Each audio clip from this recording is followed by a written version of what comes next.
Howdy folks, this is Chris with Big Guys Hike 2, and today is week 5 of my journey from Dad Bod Fat to Gym Rat. It's the second week that I've been on the 5 milligram Mounjaro, and I will show you a video here of what I look like on Friday when I weighed in. I weighed in at 287.5 pounds. That is down for a total loss of 5.7 pounds since I started Mounjaro. I went to the endocrinologist for the first time 8 weeks ago. I had set up the appointment almost a year and a half ago and finally got in, and they weighed me in. I just went back 8 days ago for my 8-week checkup, and they had said I lost 10 pounds. So between that and this weekly weigh-in, I've lost over 10 pounds so far since I really started this program. That's great. Seems like I lost almost as much before as I have on the Mounjaro, so I'm not really sure if the Mounjaro, how well it's working.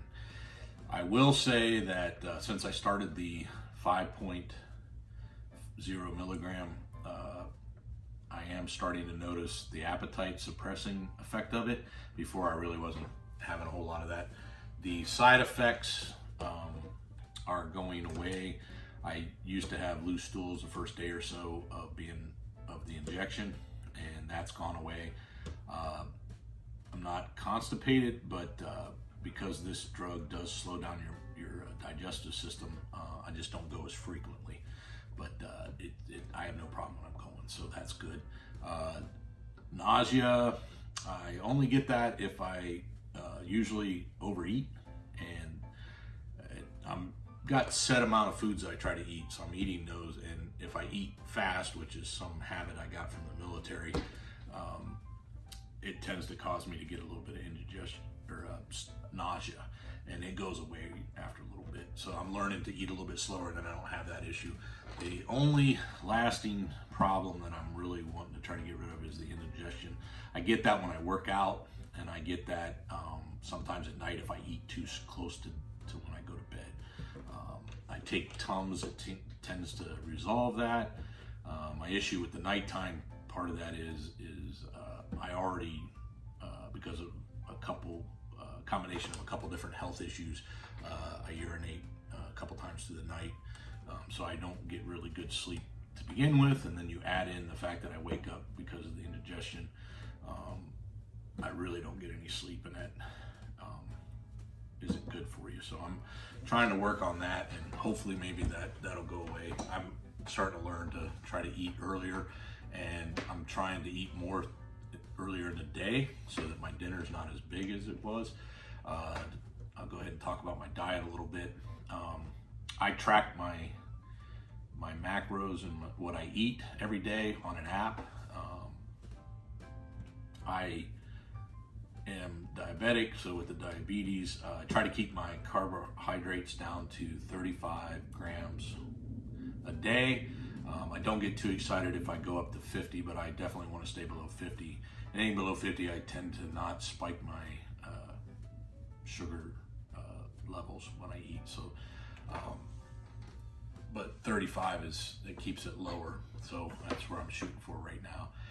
Then, because I'm working out strenuously, I want to maintain, if not grow, muscle mass. So I'm eating 1 gram protein for lean muscle mass. So that is about 185 pounds. So that's 185 grams of that. And if you add up the caloric amount for those two, then that remaining will be fat. So that's how I calculate my macros and how I decide what I'm going to eat. And then I base that off of how many calories I want to eat each day.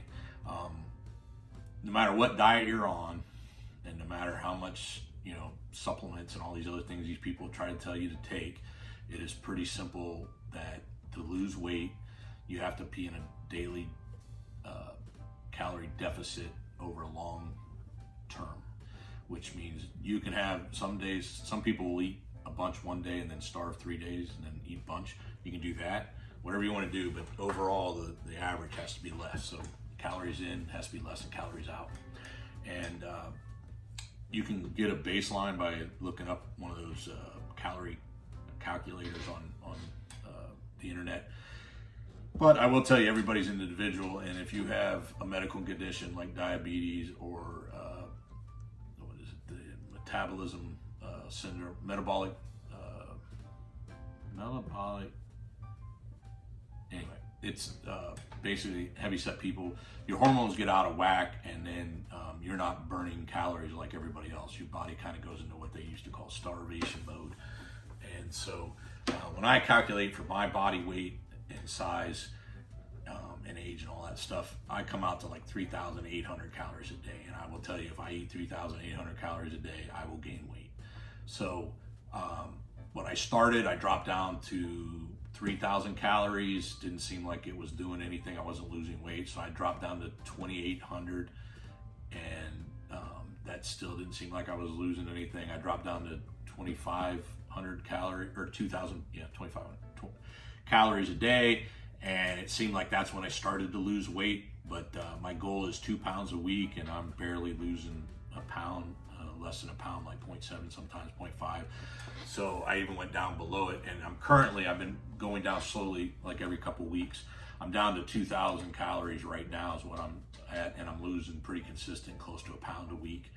I can tell you now that I'm on the 5.0, my appetite's decreased enough that I'm not even reaching that 2,000, so that's a good thing.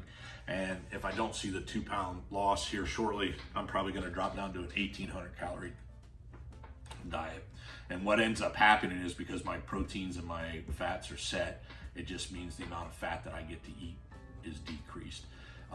With low calorie diets, you gotta make sure you're eating quality foods that have all the minerals and vitamins that you need. I take a daily vitamin, and then I also take a few other vitamins that I think are important to have.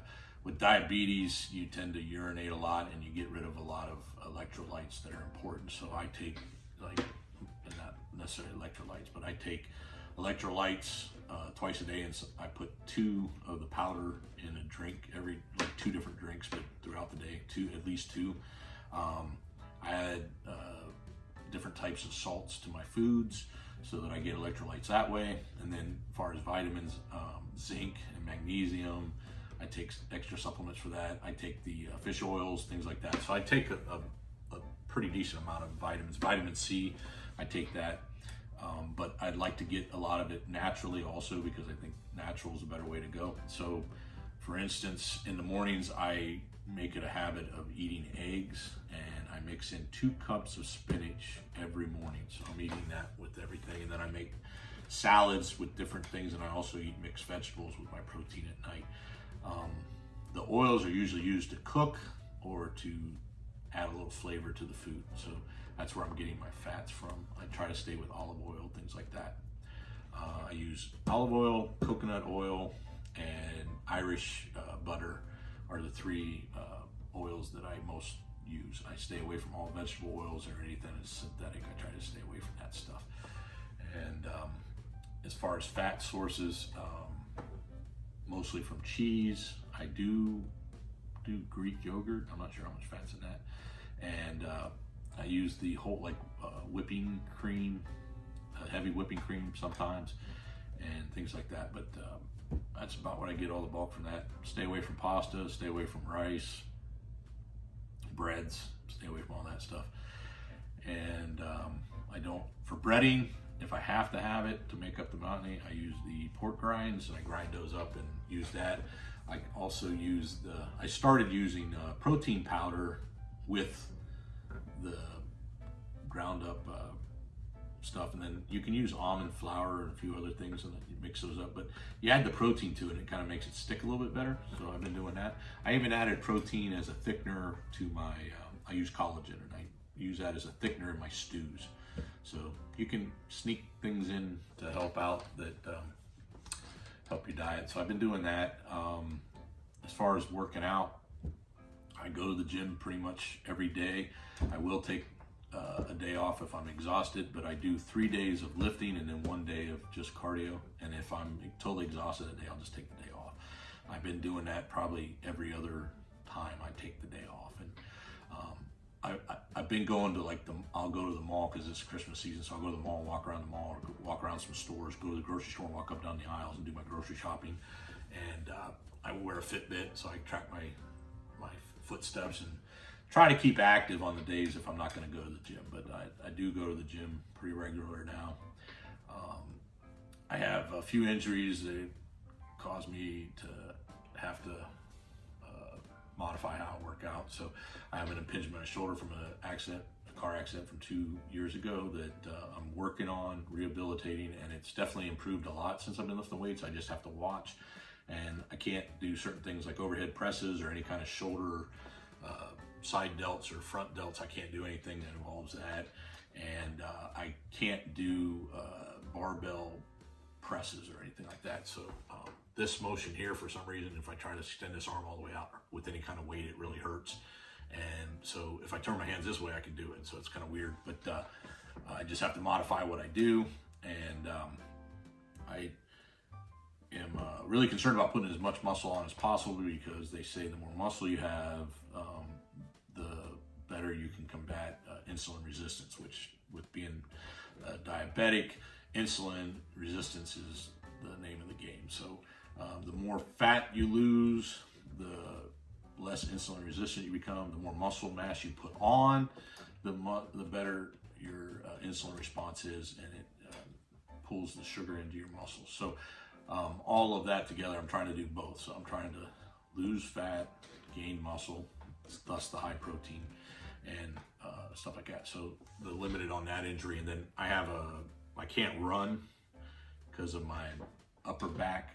I was in a rollover back in 2009 and on a deployment in the Army, and that constant bouncing up and down causes inflammation in my back, and that ends up, I think it's pinching a nerve or something back here, but it causes a lot of pain across my back. So I can walk, and it's funny because I can probably sprint. Like I'm fat, but if I sprint it wouldn't hurt my back.